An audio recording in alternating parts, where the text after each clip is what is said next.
दोस्तों, किसी के भी मन की बातें जानने के लिए 3 तरीके होते हैं, लेकिन इन तीनों तरीकों को समझना अति आवश्यक है। यदि आप इन तीनों तरीकों को समझ लेते हैं, तो आप किसी के भी मन की बातें बड़ी ही आसानी से जान सकते हैं, समझ सकते हैं। तो चलिए इसे एक बुद्ध कहानी के माध्यम से समझते हैं कि किस तरह से आप दूसरों की मन की बातें जान सकते हैं, समझ सकते हैं। बहुत समय पहले की बात है। एक छोटा सा गांव था। उस गांव में 2 भाई रहा करते थे। बड़ा भाई अंधा था, जिस कारण वो हमेशा घर पर ही बैठा रहता था, और छोटा भाई खेती किया करता था, लेकिन खेतों में अधिक जानवर आने से पूरी फसलें नष्ट हो जाती थीं, जिस कारण छोटा भाई बहुत परेशान हो चुका था। तभी उसे एक तरकीब सूझी। एक दिन उसने सोचा, खेतों में से इन जानवर को भगाने के लिए क्यों ना मैं अपने बड़े भाई की मदद लूं। वैसे भी बड़े भैया अंधे हैं। अगर वह खेत में बैठे रहेंगे और जानवरों की आहट आने पर वो उन्हें जोर से चिल्लाकर भगा सकते हैं, जिससे हमारी फसलें बच सकती हैं। इसलिए उन्हें मैं खेत में बिठा देता हूं। ये सब सोच विचार करने के बाद उसने अपने खेत में ही एक छोटी सी झोपड़ी तैयार की और अपने अंधे भाई को उस खेत में बिठा दिया और उनसे कहा, भैया, यदि कोई जानवर की आहट आपको सुनाई दे तो आप जोर जोर से चिल्लाना। ये सुनकर वो जानवर यहां से भाग जाएंगे और हमारी फसलें नष्ट होने से बच जाएगी। बड़ा भाई अपने छोटे भाई की बात मान लेता है और वो उस दिन से खेत में ही रहना शुरू कर देता है। जब भी किसी जानवर की आहट उसे सुनाई देती तो वो तुरंत जोर जोर से चिल्लाना शुरू कर देता, जिससे वो जानवर उसके खेतों से भाग जाते। ऐसा करते करते कई दिन बीत चुके थे। तभी एक दिन उसके खेत में एक हिरण भागता हुआ आता है और वह खेत के बांध को तोड़कर वहां से भाग गया। लेकिन उसी हिरण का पीछा करते हुए एक राजा भी उस खेत में आ पहुंचा। तभी राजा की नजर उस अंधे भाई पर पड़ती है। राजा उस व्यक्ति से कहता है, देखो, मैं यहां पर एक जानवर का पीछा करते हुए आया हूं। क्या तुमने उस जानवर को यहां पर देखा है? इस पर वो व्यक्ति कहता है, हे राजन, मैं तो अंधा हूं, मैं भला किसी जानवर को कैसे देख सकता हूं। लेकिन मैं आपको इतना जरूर बता सकता हूं कि जो जानवर मेरे खेतों से होकर भागा है वो आपके लायक नहीं है। आप उसके पीछे अपना समय यूं ही व्यस्त कर रहे हैं। राजा उस अंधे व्यक्ति की बात सुनकर बड़ा अचरज में पड़ गया। वो ये सोचने लगा कि आखिर ये तो अंधा है, फिर इसे कैसे पता कि जिस हिरन को मैं तलाश रहा हूं वह हिरन मेरे लायक है ही नहीं। ये अंधा व्यक्ति मुझे कैसे बता सकता है?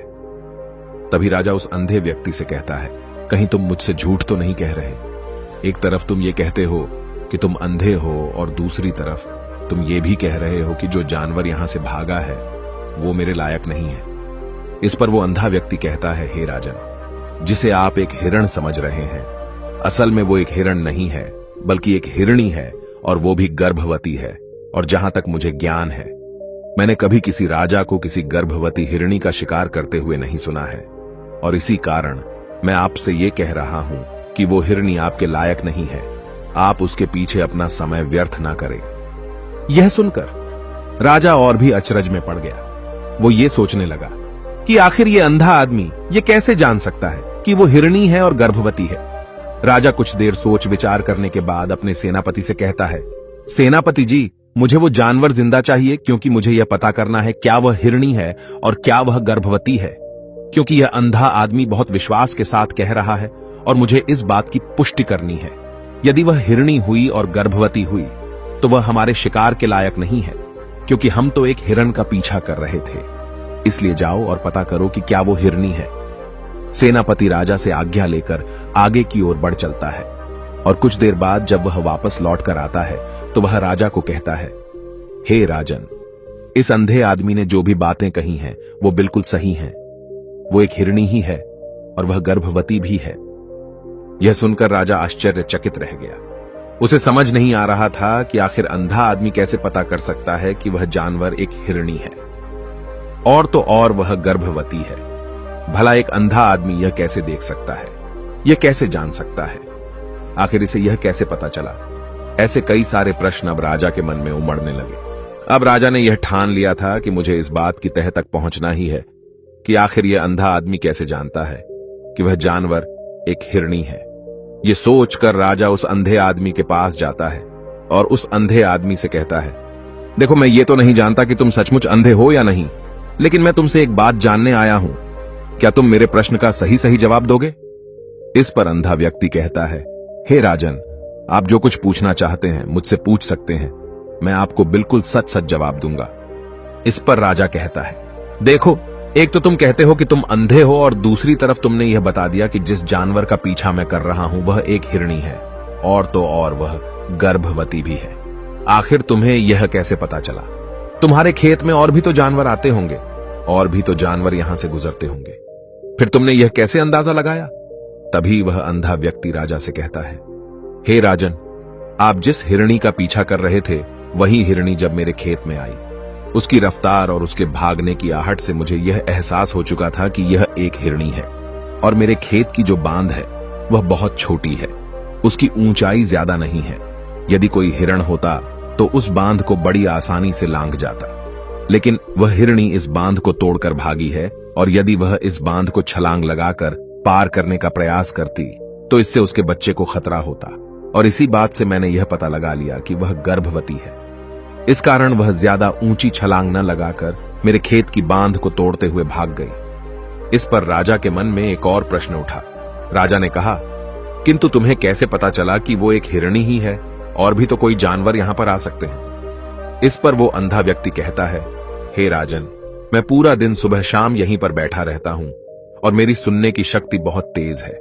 मैं ये बाफ जाता हूं कि कौन सा जानवर मेरे खेत में आया है, और उसी के आधार पर मैं जोर जोर से चिल्लाता हूं ताकि वो मेरे खेत से भाग जाए और मेरे खेत की फसलों को नष्ट न कर पाए। राजा उस अंधे आदमी का यह जवाब सुनकर पूरी तरह से संतुष्ट हो चुका था। वो मन ही मन ये सोच रहा था कि आदमी भले ही अंधा हो, लेकिन ये तो बड़ा ज्ञानी मालूम पड़ता है। इस आदमी से कुछ ना कुछ तो काम निकलवाना ही चाहिए। ये विचार लिए हुए राजा वहां से वापस अपने महल की ओर लौट जाता है। राजमहल पहुंचते ही राजा उस अंधे व्यक्ति से कहता है, आप तो बड़े ज्ञानी व्यक्ति है, आपको किसी भी बात का पता बड़ी आसानी से चल जाता है। आज मैंने आपको यहां पर इसलिए बुलाया है क्योंकि मैं आपसे ये जानना चाहता हूं कि मेरी पत्नी पतिव्रता है या नहीं। इस पर वो अंधा व्यक्ति कहता है, हे राजन, ये कैसा प्रश्न हुआ? इस पर राजा कहता है, मैंने आपसे बिल्कुल उचित प्रश्न किया है, मुझे इस प्रश्न का उत्तर दीजिए। इस पर वो अंधा व्यक्ति कहता है, हे राजन, ये सारी बातें जाने दीजिए। आपकी शादी को इतने साल बीत चुके हैं, और अब आप ये बात क्यों जानना चाहते हैं? आपके मन में ऐसे प्रश्न क्यों उठ रहे हैं? इस पर राजा जिद करते हुए कहता है, देखिए, आपको मुझे इस प्रश्न का उत्तर तो देना ही होगा। यदि आप मुझे इस प्रश्न का उत्तर नहीं देंगे तो मैं आपको मृत्युदंड दे दूंगा। राजा के मुख से यह बात सुनकर वो अंधा व्यक्ति कहता है, हे राजन, यदि आप इस प्रश्न का उत्तर चाहते हैं तो उसके लिए आपको मेरा एक काम करना होगा। राजा कहता है, बोलो, मुझे क्या काम करना होगा? इस पर व्यक्ति कहता है, इसके लिए आपकी पत्नी को मेरे साथ कमरे में अकेले छोड़ना होगा। उस अंधे व्यक्ति की यह बात सुनकर राजा पहले तो क्रोधित हो जाता है, लेकिन फिर कुछ सोच विचार करने के बाद वह उस व्यक्ति की बात मान लेता है और अपने सेनापति को आदेश देता है, सेनापति जी, इस व्यक्ति को और मेरी पत्नी को एक कमरे में कुछ देर के लिए अकेला छोड़ दे। सेनापति बिल्कुल वैसा ही करता है। अब राजा की पत्नी और अंधा आदमी एक कमरे में बंद हो चुके होते हैं। तभी वो अंधा आदमी राजा की पत्नी से कहता है, मुझे आपको छूना है।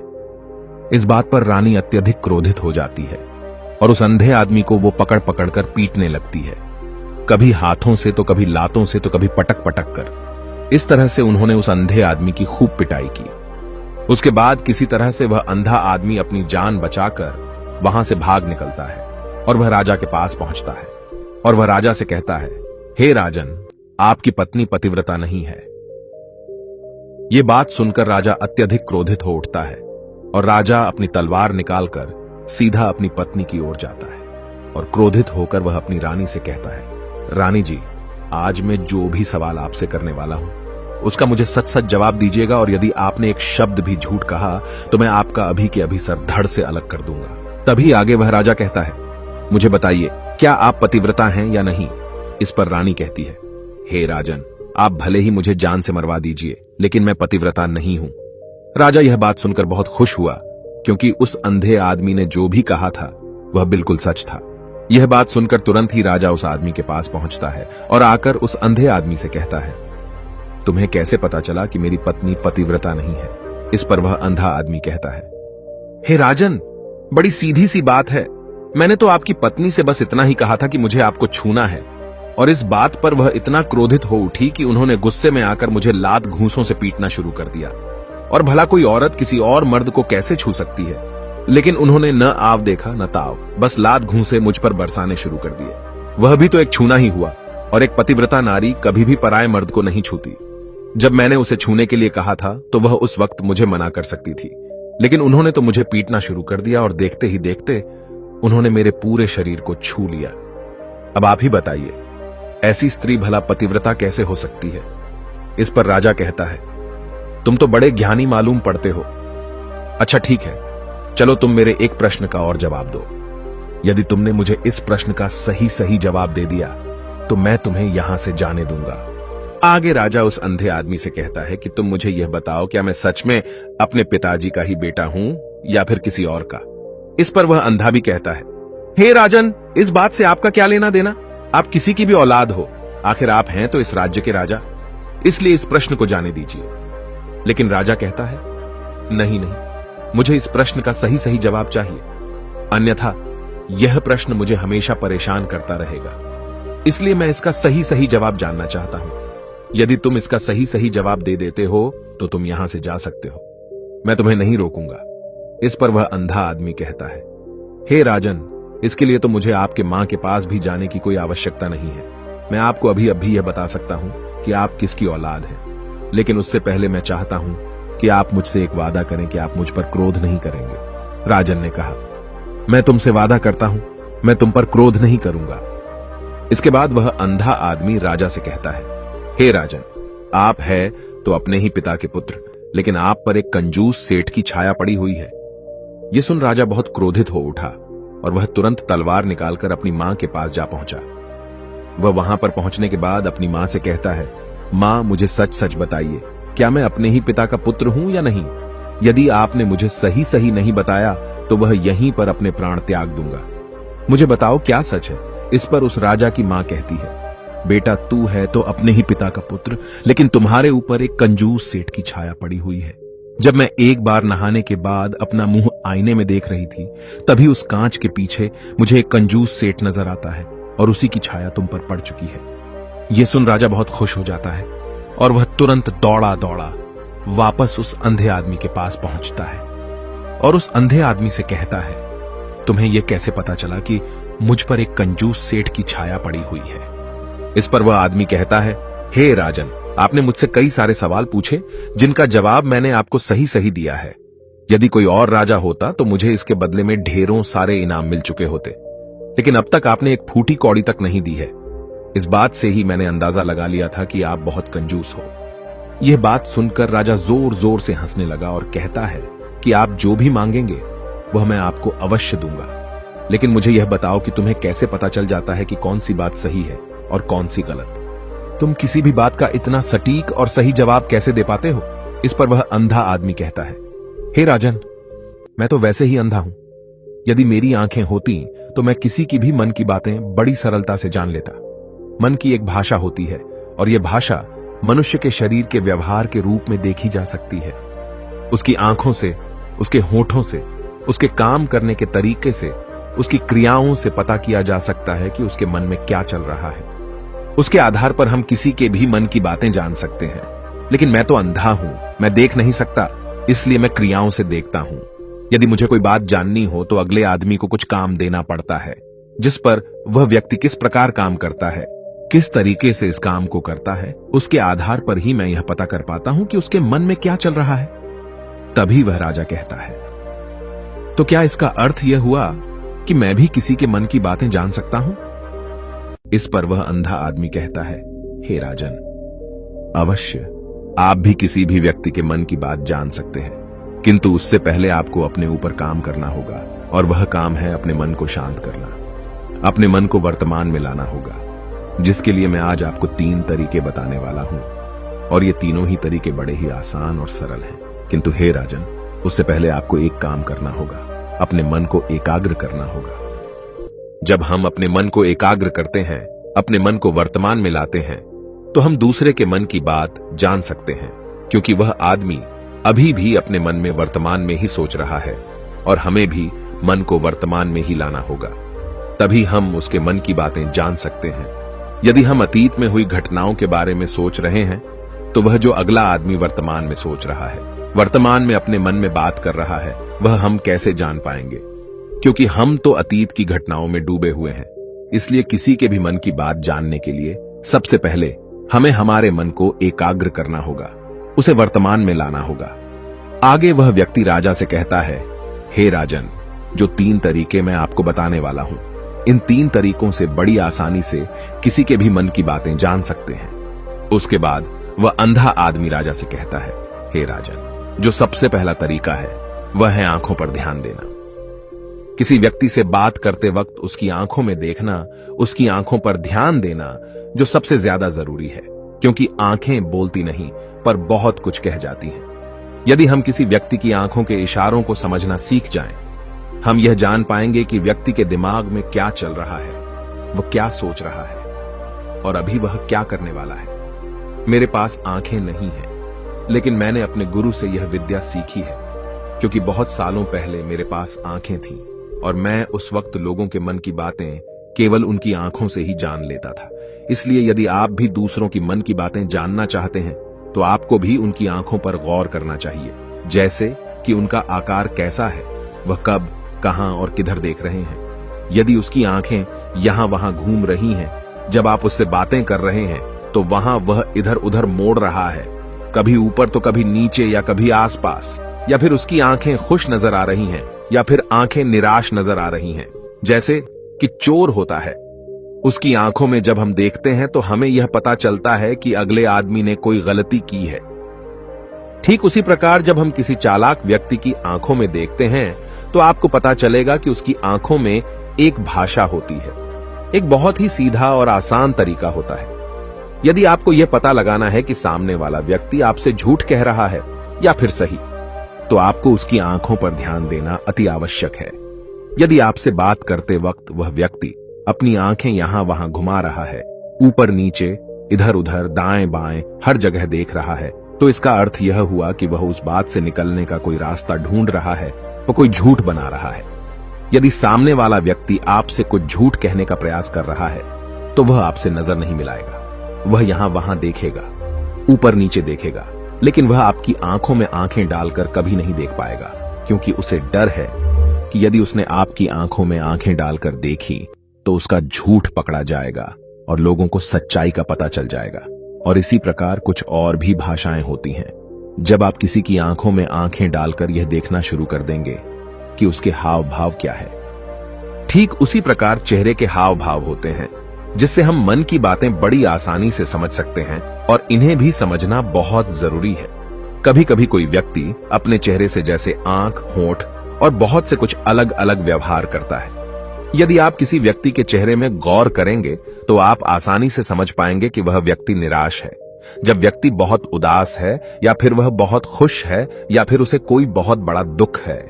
वह अपने अंदर क्या महसूस कर रहा है, ये सारी बातें हम उसके चेहरे के हाव भाव से पता कर सकते हैं। फिर चाहे इंसान जुबान से कुछ बोले या ना बोले, लेकिन आप उसके चेहरे से सब कुछ पता कर सकते हैं।